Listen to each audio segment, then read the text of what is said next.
Dear friends, praise the Lord. Today I have a very special heart to heart talk video with you all, and I'm definitely sure it's really going to be very beneficial for you. So, when I visited St. Peter's Basilica, the first thing that captivated me was this beautiful pieta. It is when Mama Mary is holding the lifeless body of our Lord in her arms.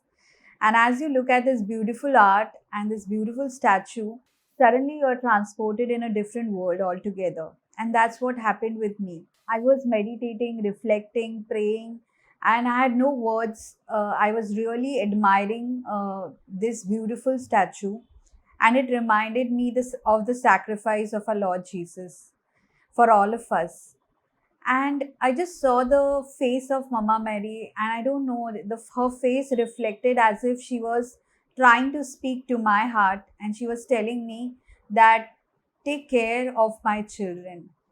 So she was probably telling me that now all these people are in my arms, and they are not just the body of Jesus, they are the people of Christ, and they are dying, and they are, on this verge of giving up their lives. And are you going to be quiet? You're not going to do anything about it. I felt she spoke to my heart directly. As I heard those words in my heart, I really told Mama, like, I want to do something I want to really be a part of God's mission.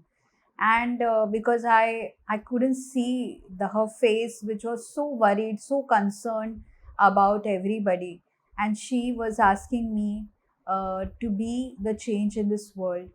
Today, Mama Mary is probably asking us also to be a part of this change, to bring God's kingdom here on earth, and to see all those people who are crying and who are going through a very difficult time. Can we give them encouragement? Can we give them hope? And we can't give them unless we have hope in our lives. So I'm going to give you a lot of hope through God's word and something which the Lord has revealed to me.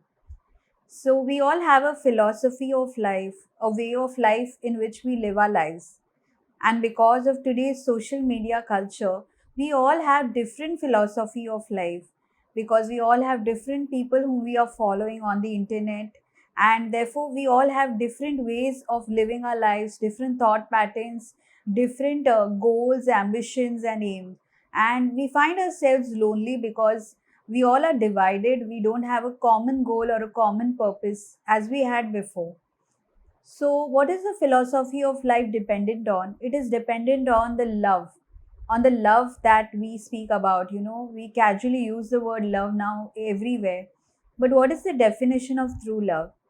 The definition of love today is different for different people in today's times.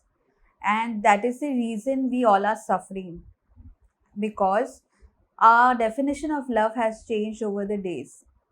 For example, I'll tell you, like, since we are so much on our mobile phones right now, we want this dopamine hit in our minds, because we are scrolling and we are looking at various things that are happening in the world or various videos, and a lot of things. So our mind needs that dopamine and something new, something exciting, and once we get that hit, we actually feel better.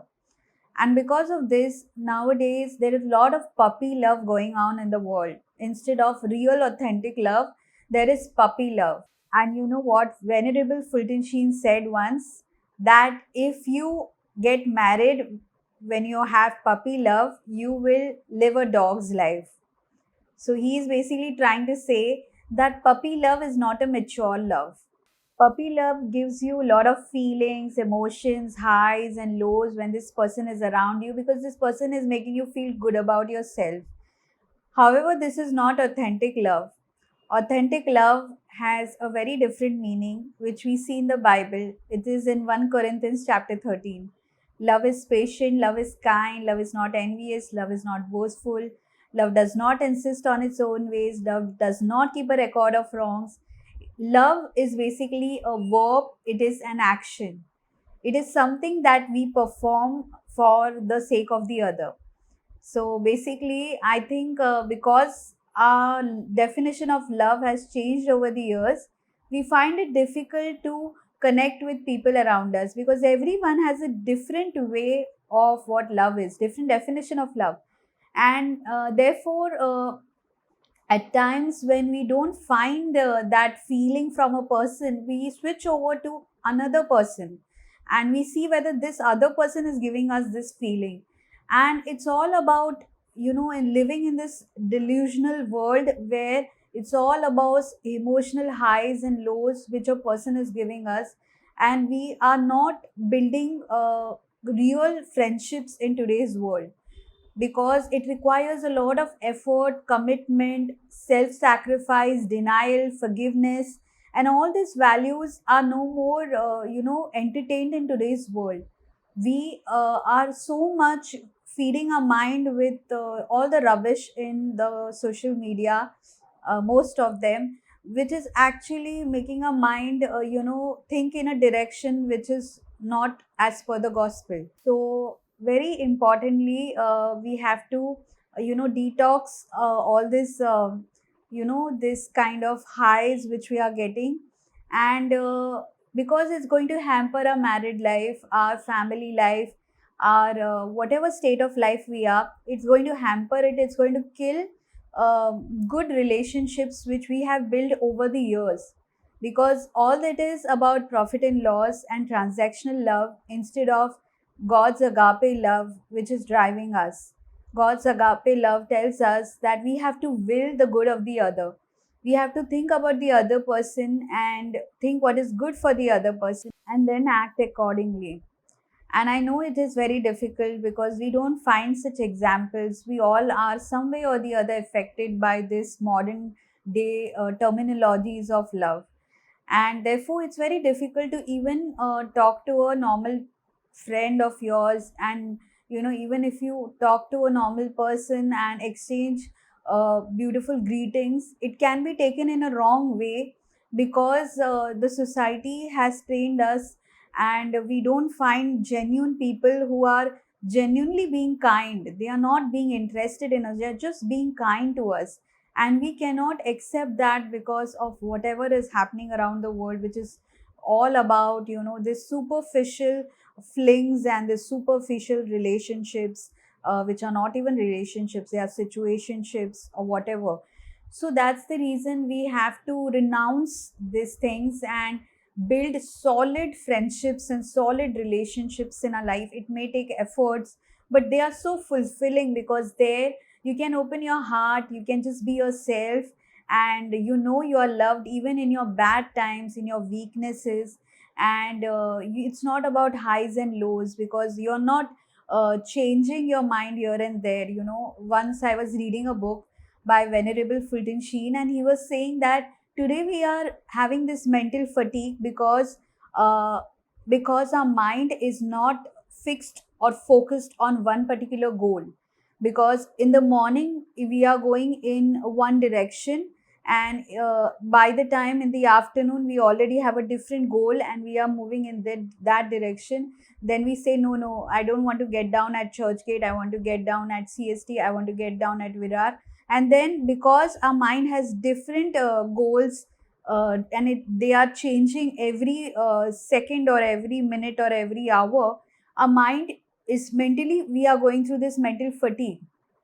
We are tired, and we are tired because we are so much glued to our mobile phones. So, and this mobile phones is really stealing away all our focus and attention and dedication, which or the purpose of life, that and the philosophy of life which we are called to live, that is by the gospel values, what the Lord has taught us to be an authentic, to give authentic love to him and to people. So, over the years, there I have met beautiful people who have taught me, especially a lot of spiritual directors. So, one of the spiritual directors taught me that when you're sitting before the Lord, don't go by your feelings, don't go by your experiences, whether God is giving you an experience of His love or not, because feelings are going to pass away. But what you have to do, you have to dedicate yourself, you have to commit yourself to the Lord, irrespective of whether you're feeling or you're not, because he told me that consolations of God are not God. So feelings are not God, experiences are not God. God is God. So go by your convictions. And therefore, even if I don't feel like doing, I know that I have to have my dedicated prayer time. I have to go for mass, daily mass, as much as possible, as often as possible. And all this is because he taught me that to love is to invest. And when we invest, we, whether we feel good or we don't feel good, we are doing it for the Lord. That is our love for the Lord, that is our commitment towards our God. And in the same way, we have to continue with the relationships which are already in our lives. We shouldn't look for some other relationships to fulfill that void. In fact, we should nourish and cherish, and in fact try to water in that same area which the relationship which God has already placed in our lives. And there we are going to find a lot of fulfillment. There we are going to find God's peace. And in fact, when we do God's will is when our hearts actually feel good, even if the intention is not because we are feeling good. But after doing God's will, there is always a fulfillment and a heavenly joy which we experience. So I know, I'm sure we all agree to this. We all have experiences about this. So definitely today, if you are a person who wants to get married or you're a youth, I would encourage you to actually detox this idea of love which the world is promoting, and in fact embrace the gospel and the values of gospel. Then you will experience a fulfilling relationship, a fulfilling friendship in your life. And believe me, even if they are very rare, if even if you have one friend or two friends, or maybe you are in a season where God has stripped you of all your friends, still we can build up our character by enduring and loving Jesus and loving people in the most authentic way, that is willing the good of the other. That is by performing our duties with love, with joy for the Lord, and loving the person for the sake of Christ, not loving the person directly, because then we will have a lot of heartbreaks. But when we love the person for the sake of Christ, things are going to be very different, things are going to be beautiful. So be confident in the identity which the Lord has given you. Do not seek approval from the world, but seek approval from the Lord. And what the Lord thinks of you matters the most.